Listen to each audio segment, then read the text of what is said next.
Welcome to Tough Conversations with David Wood, where play meets depth. We help teams and high-performing leaders like you to master your tough conversations so you succeed in your career and in your life. When we avoid tough conversations, we stay small. Teams stay disengaged, conflicted, and ultimately end up quitting. When we lean in and master our tough conversations, they become the defining moments that literally shape our careers, our relationships, and our lives. So let's dive in and master your next tough conversation so you can be the leader that you would follow. Let's play. Welcome everyone to another episode of Tough Conversations with David Wood. We're going to do something very different in this episode. I interview Adam Lewis Walker, who's someone that I had to have a tough conversation with. He did something, I didn't like it, I was tempted to stay silent, but I didn't. And we had the conversation, and then I wanted to have him on the podcast to talk about what it's like from the other side. If someone brings up something really awkward with you. So I'll frame the issue, I'll tell you what it was. I will recreate the video that I sent to him so you'll hear what an overture can sound like reaching out to someone about something awkward, which is basically like, dude, uncool, but I did it much more artfully than that. And then we'll hear his experience.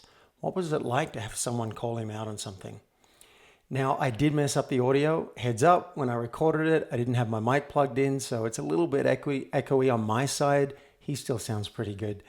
So I'm going to read you his bio, and then we'll dive straight into the interview. Just quickly, what you need to know about Adam Lewis Walker. He's a high-performance coach and keynote speaker. He's also the host of the top-ranked podcast Awaken Your Alpha, interviewing the world's elite in over 300 episodes since 2014. And he also helps people who want to craft an amazing TEDx speech.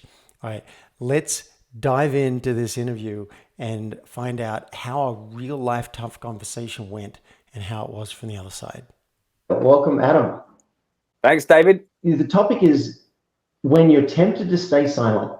When you're tempted to not speak up, resist that temptation. Speak up. So here's what happened from my side with Adam is, Adam, I had gifted you a coaching session. I said I want to invest in their relationship. Yeah, I'd interviewed you for this, Awaken Your Alpha, and then this was kind of like, Yeah, we'd done an interview. I'm like, I want to gift you a session. You're like, yeah.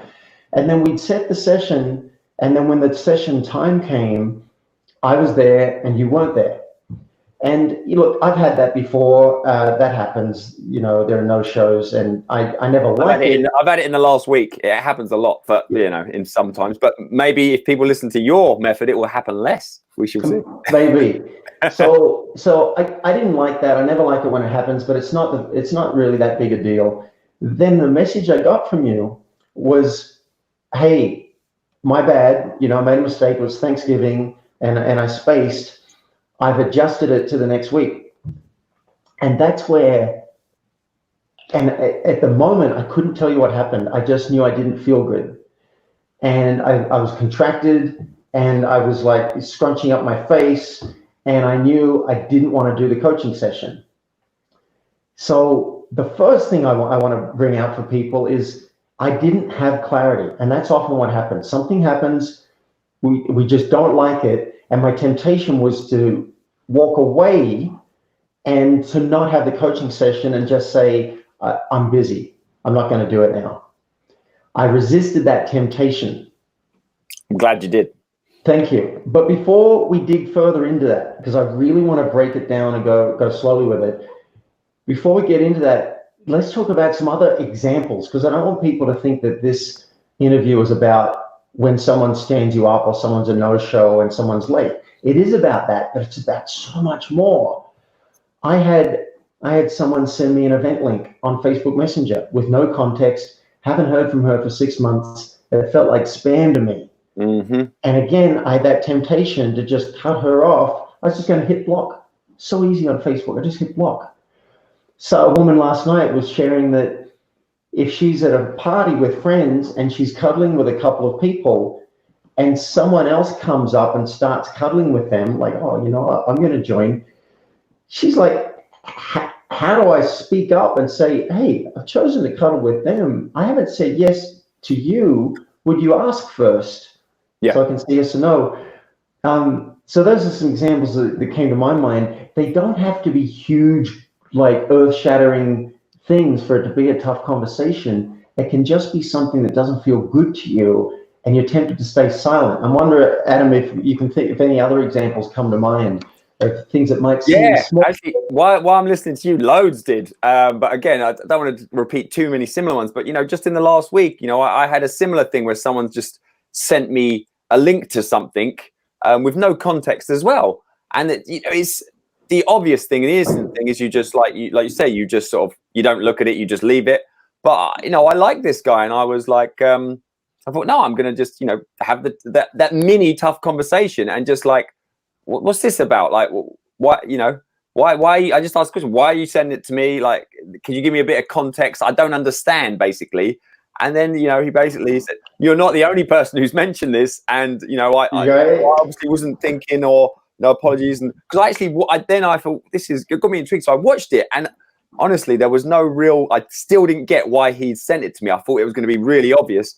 So it's a micro conversation, but I like your approach to things. It's an approach to life, like anything you do. So this can be on quite a big scale, and I've always had, and I love the conversation we had off the back of me dropping the ball, because a lot of times once you dig, there's usually some more context behind it, and a reason, like that person was rushed or something was going on, so they maybe wasn't as much due diligence as they normally did, or they didn't think when they acted so much, or a lot of times they're trying to I can talk about myself as well, you're trying to, I don't know, you're trying to not make a big deal of it, so you're trying to just kind of like trying to move on without standing and like holding your hands up fully and acknowledging like either the mistake or the thing that you shouldn't let slide.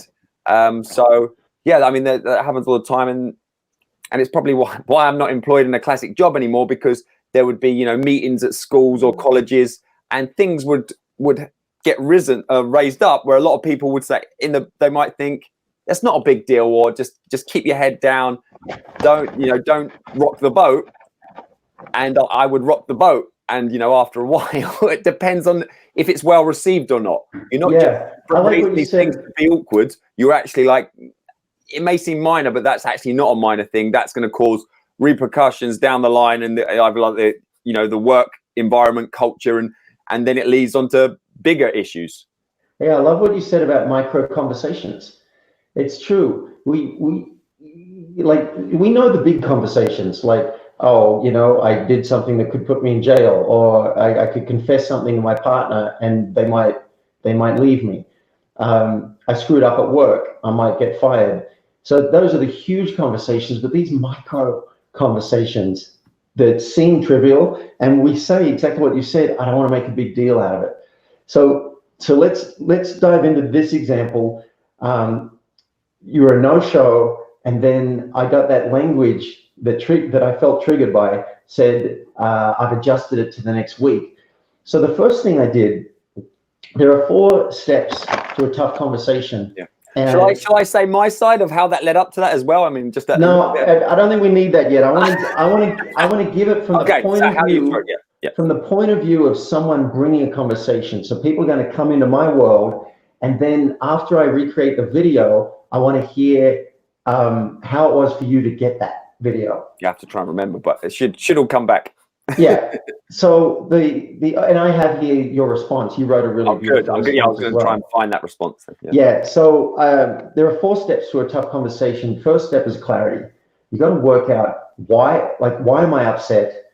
And if I was going to have a conversation, what would be my hope out of it? And what's my fear? Why am I afraid to have this conversation?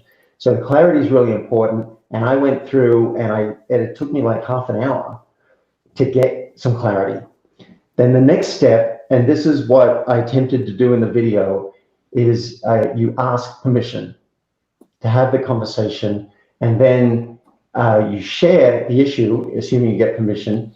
And if you have a request, this is a great place to make it. And I had to really dig hard to find a request.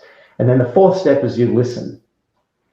You listen and find out how it is for the other person and what ideas they have. You get collaborative. So I'm going to attempt to do that now. I'm going to recreate the video that I sent to you. I like videos because I get to get my thoughts down. And the first draft I did, Adam, wasn't very good. It was better than nothing. Yeah. But it didn't cover all the 4 steps, and it could have triggered you. So I'm going to recreate it now because I can't find the actual video.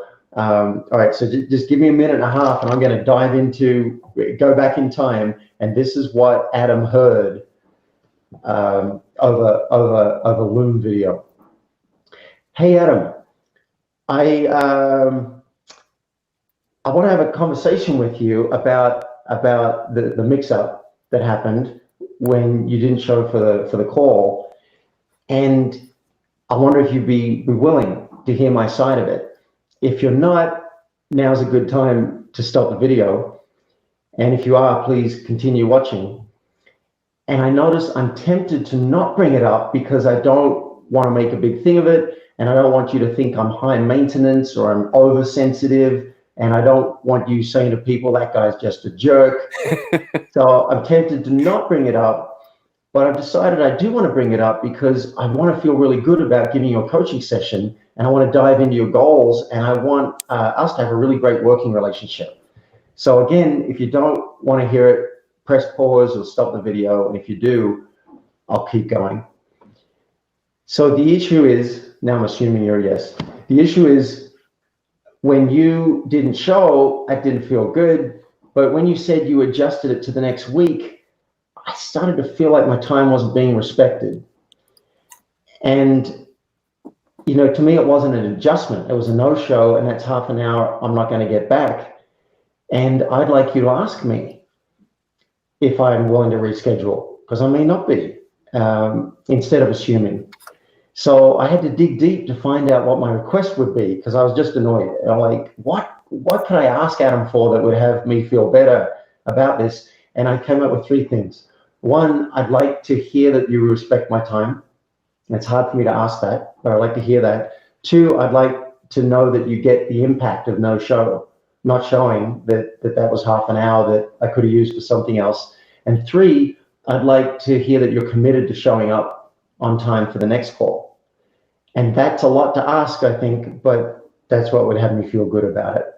So I'd love to hear how it is for you to hear all this. Is it weird? Is it offensive? Are you triggered? Are you inspired, or something in between? I'd love to hear anything you got.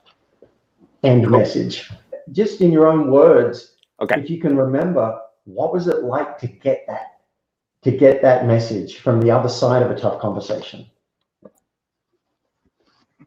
Good, but also it was awkward. Good, awkward, and also because, you know, we were just getting to know each other, so I didn't know, and there was a few kind of hopes in terms of around the obviously, because you're Australian, right, originally, correct? Yep. And I'm from England, and we're both in the States at the time of this. So there was a piece of me that was, I understood the reality, this is unlikely. There's a piece of me that was hoping, oh, it's Thanksgiving, you've kind of blocked off your day, there's some kind of a mistake here.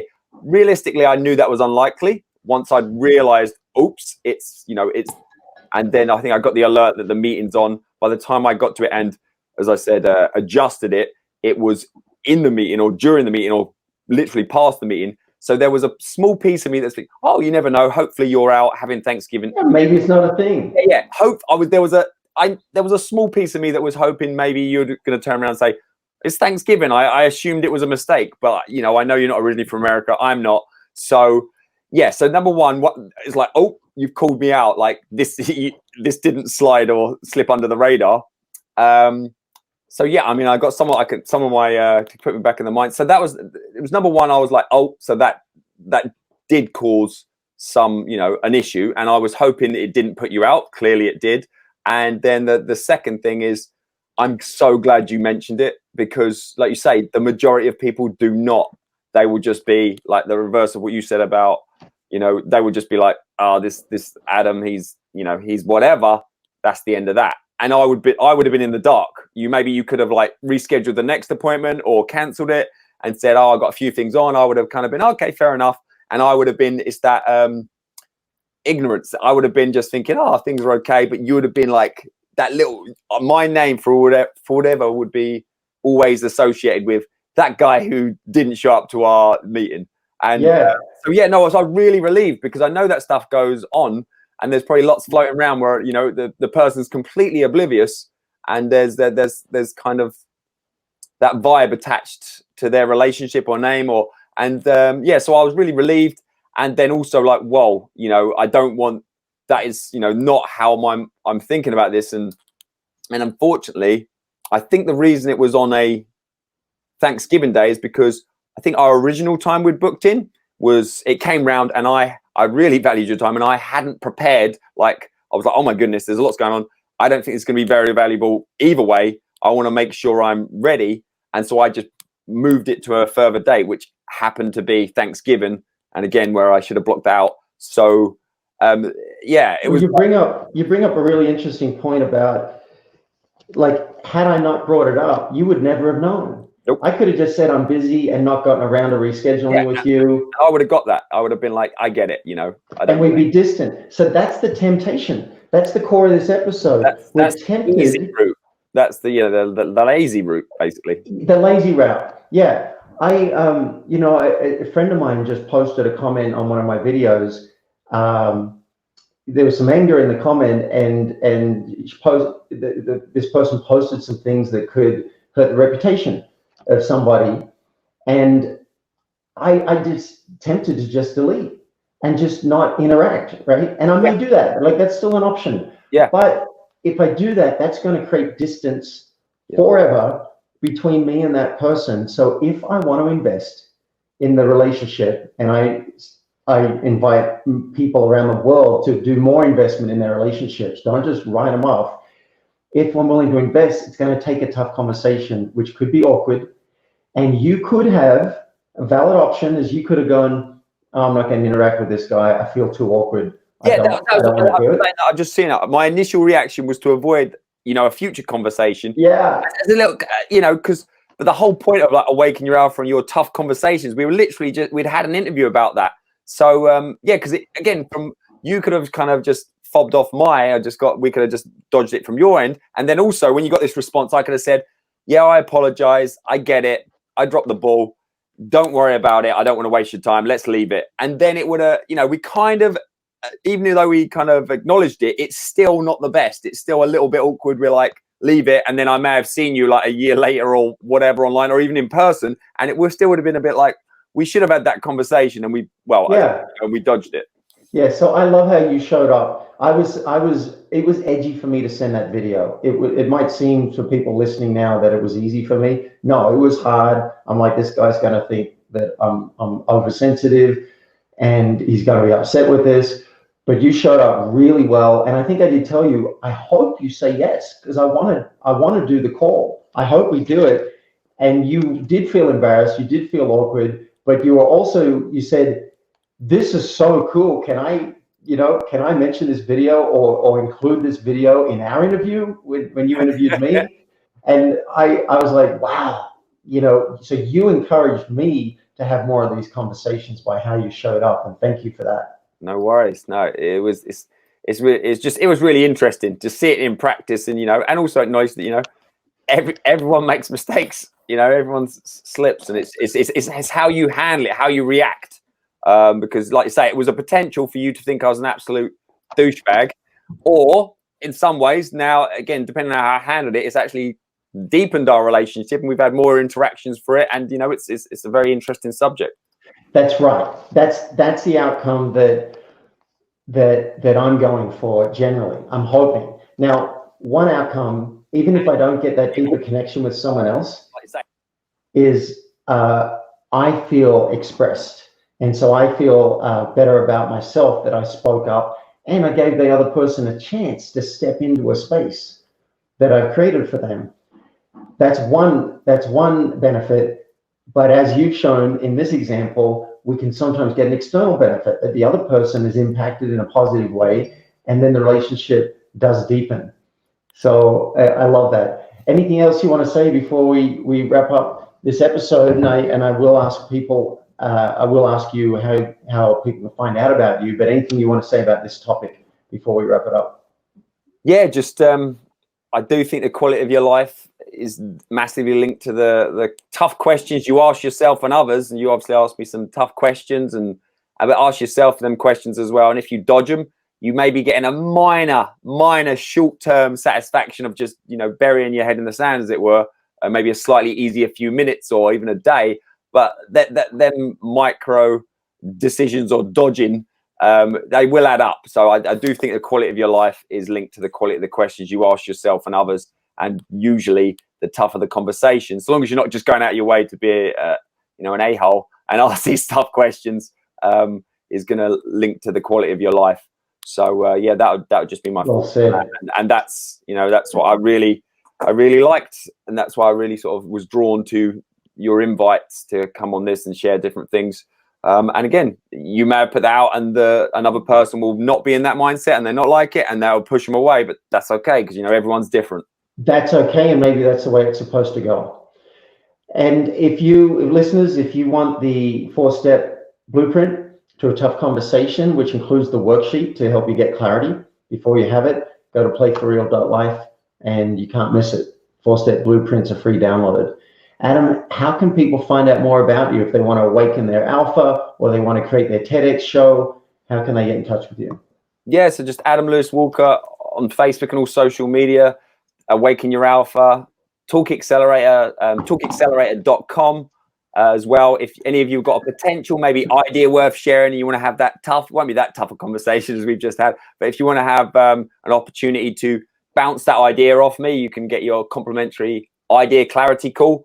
And I can point you in the right direction for that. And also there's a podcast behind both of them where you get lots of valuable resources from people like David. And then on the Talk Accelerator, specifically TEDx speakers and TEDx organizers on how to achieve their talk. But just, reach out to me and let me know if you got any value out of this and either of the podcasts. So yeah, go from there. And Talk Accelerator, you drop the E. So it's not talk and then EXC. No, it's talk and then XCE. Yeah. Like that. So Talk Accelerator. Yeah. And for event planners and, that sort of side of things, adamlewiswalker.com is that sort of website for, keynote talks and that side of things. Yeah. All right. Adam, thanks for being on the show. No worries. It's been a pleasure. You've been listening to Tough Conversations with David Wood. Now it's action time. Mastering your tough conversations will have a major impact on your team, your company, and you as a high-performing executive or entrepreneur. If you're ready, request a discovery session with me at playforreal.life so we can transform your team, your company, and you. And if you've enjoyed this episode, I would love you to help me spread this message of tough conversations in a very simple way. Just leave a public review at playforreal.life/podcast. And you may hear me read it out loud and thank you live on a future podcast. Now, let's play.